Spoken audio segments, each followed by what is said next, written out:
Back in 1992, when visiting my uncle, he would be gracious enough to allow us to use his Apple PowerBook, with its vast 9-inch monochromatic display. This was momentous in itself because it was my first experience with what would become known as laptops. I would always play the same two games: Rescue by Tom Spreen, but that's another video for another time, and Shufflepuck Cafe by Christopher Gross. The PowerBook had a roller ball instead of a touchpad, and this unironically made Shufflepuck ideal for it. Well, that and the dimly lit minimalistic atmosphere of the game. Shufflepuck Cafe is a very accurate game title, as you play Shufflepuck in a cafe against an array of different AI opponents, with a surprising variety of strategies, strengths and weaknesses. But what is this Shufflepuck that all these bizarre aliens are so intensely invested in? Ever play air hockey? It's like that, except you have to defend the entire back wall instead of a goalmouth. And if you fail to do so, it shatters in spectacular fashion. So more like a first-person perspective Pong. You know what Pong is, right? The puck bounces off the walls and your paddle is limited to a grid-based area, and the first to chalk up 15 points wins. But that's not where it ends.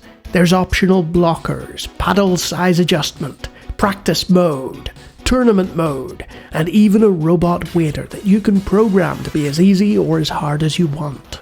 After practicing with your waiter pal DC3, you'd best start off against Skip, a nerdy nobody who is beaten by the easiest of shots, but seems to possess a lot of dumb luck with the more complex attempts. Then you gradually work your way up through the rest of the cafe's 8 deadly denizens, whether it be a drunken playboy who gets worse as time passes, a foe who mimics your shot right back at you, or a princess who uses telekinesis to cheat. They all have something memorable to show you, aside from their terrific art style and animations imbuing them with more character than you'd expect. Beat them all, including the current muscle-bound champion Biff Raunch, and become the Shufflepuck champion yourself. And that's what's interesting about the setting, because there's an unspoken implication that these are disreputable characters and you're in some seedy backwater in some dystopian science fiction future.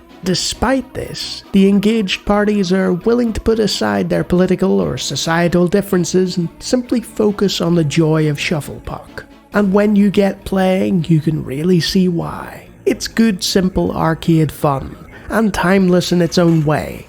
And while you could probably be done with it in an hour or so, it's also the sort of game that you can dip in and out of as and when you please on your visits to the cafe. One of the great benefits of a well-programmed sports title. So whether you're playing in a darkened room on a monochromatic Mac display, or occasionally flicking your mouse this way and that while praying at your Amiga shrine and pointing out that yes, this is another example of the Amiga version being the best one, the game itself runs more or less the same across the board, and provides you with terrific Shufflepuck fun.